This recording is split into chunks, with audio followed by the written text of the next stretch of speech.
ગુજરાતનો વિકાસ, ગુજરાતનો વિશ્વાસ.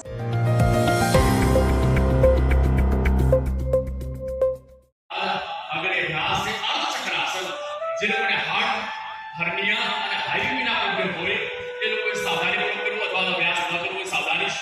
બંને પગ વચ્ચે બેઠી નાળના પાસા કરી બંને હાથ વડે કમરના ભાગ પર સપોર્ટ પ્રોપરલી સપોર્ટ. જેને ચક્કર આવવાની સમસ્યા હોય એને અભ્યાસ નહીં કરવો તો શ્વાસ ભરતા ધીરેથી ગરદનને ઝુકાવો. ત્યારબાદ શ્વાસ છોડતા લોઅર બેક છે અને નીચેની તરફ ઝુકાવો. પગના ઘૂંટણા એકદમ સીધા રાખો અને પાછળની તરફ ઝુકાવો. अभ्यास धीरे वापस तो अभ्यास नाम से अर्ध पहिया जो आकार માટે આને કહે છે અર્ધ ચક્રાસન. જે આપણા પેટના સંસ્થાન છે માંસપેશીઓ છે મજબૂત બનાવે છે, પાચનને ઠીક કરે છે. આગળના અભ્યાસ માટે તૈયાર છીએ તો બંને હાથને મૂળ સ્થિતિમાં સમસ્થિતિમાં લઈ. આગળના અભ્યાસનું નામ છે ત્રિકોણાસન.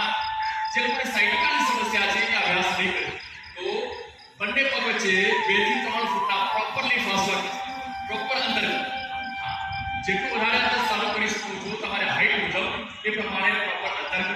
ત્યારબાદ બધા રિવર ફૂટ સાઈડ એટલે કે તમારા ડાબા પગના પંજાને બહારની તરફ ખોલો. બંને હાથને ખભાને સમાંતર તાળી તરફ ઉઠાવો. હાથની આંગળી ભેગી અને ધીરેથી શ્વાસને છોડતા ધીરે ધીરે સામેની તરફ ઝુકાવો. હાથ છે પગની ઘૂંટીની પાછળ લગાવો. નીચેનો હાથ ઉપરનો હાથ છે બંને હાથ એક લાઈનમાં લાગી દેવો પ્રયાસ. ગરદનને ઉપર ઉઠાવી ઉપરના હાથની આંગળીઓને નિહાળવાનો પ્રયાસ.